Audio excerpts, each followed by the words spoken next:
Good morning दोस्तों, स्वागत है आप सभी का नेशनल हिंदी एजुकेशन पे। जैसा कि आप देख रहे हैं स्क्रीन पर, आज हम लोग पढ़ेंगे साहित्य लेखन, अर्थ स्वरूप और उसकी विविध विधा। ये हिंदी का एक मोस्ट इम्पॉर्टेंट टॉपिक है। चाहे आप ग्रेजुएशन कर रहे हो या पोस्ट ग्रेजुएशन कर रहे हो या फिर आप नेट या जेआरएफ की प्रिपरेशन कर रहे हो, सब में यह टॉपिक बहुत इम्पोर्टेंट है। और साहित्य लेखन तो आता ही आता है, इससे बहुत सारे क्वेश्चंस बनते हैं। तो मैं आगे आपको ये दिखाऊंगी कि किस प्रकार से इसकी शुरुआत होती है और कहाँ से शुरुआत होके इसकी एंडिंग होती है। एंडिंग तो फिलहाल साहित्य में नहीं होती, अभी भी बहुत सारे प्रकार के साहित्य लिखे जा रहे हैं और अब तो गद्यात्मक रूप में भी कुछ साहित्य लिखे जाते हैं, उनको भी एक्सेप्ट किया जा रहा है। ठीक है, तो हम शुरू करते हैं।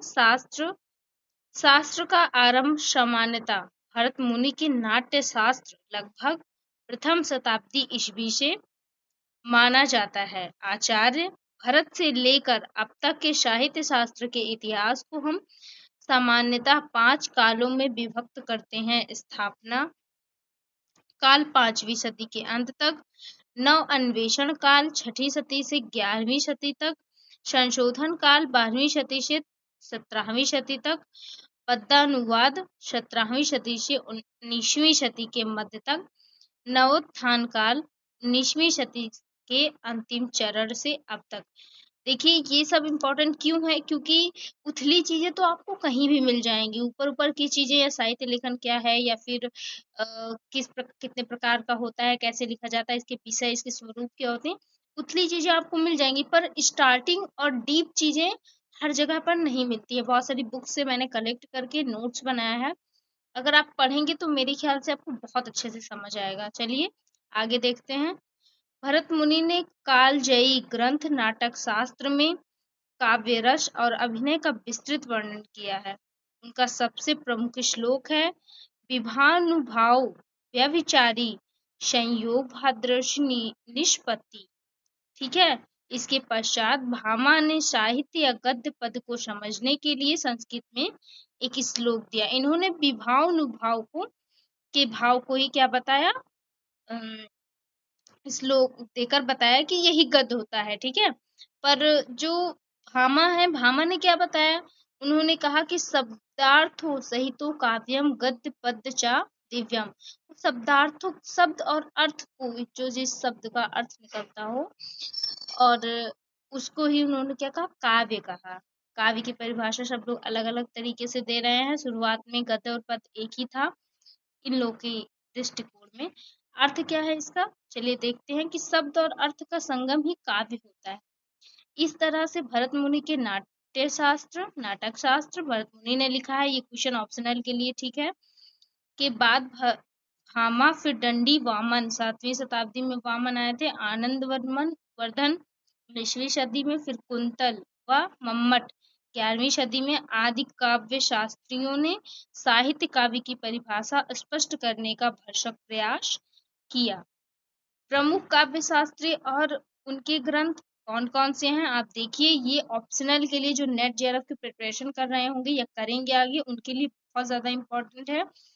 और इस तरीके से अगर आप उस वाले क्वेश्चन में, मतलब कि अगर आप लिखित विषय में क्वेश्चन में अगर ये सब डालते हैं, डेडिकेट करते हैं, तो आपको मार्क्स मिलने के चांस ज्यादा हो जाते हैं।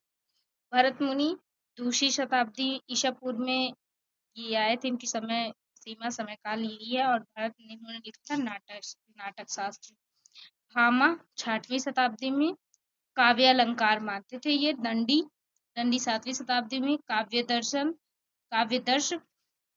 और वामन 8वीं से 9वीं शताब्दी काव्यालंकार सूत्रवृत्ति। आनंदवर्धन 9वीं शताब्दी ध्यानलोक। ठीक है, और कुंतक 10वीं शताब्दी में वक्रोक्ति जीवितम।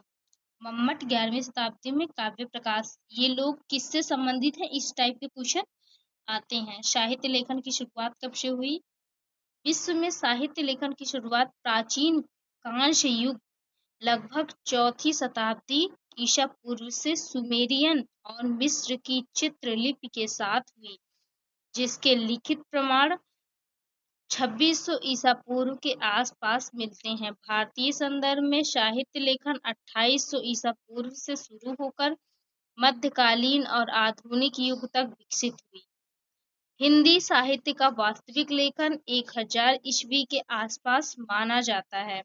साहित्य कहाँ से पनपा, यह जानने से पहले हमें यह जानना होगा कि साहित्य होता क्या है।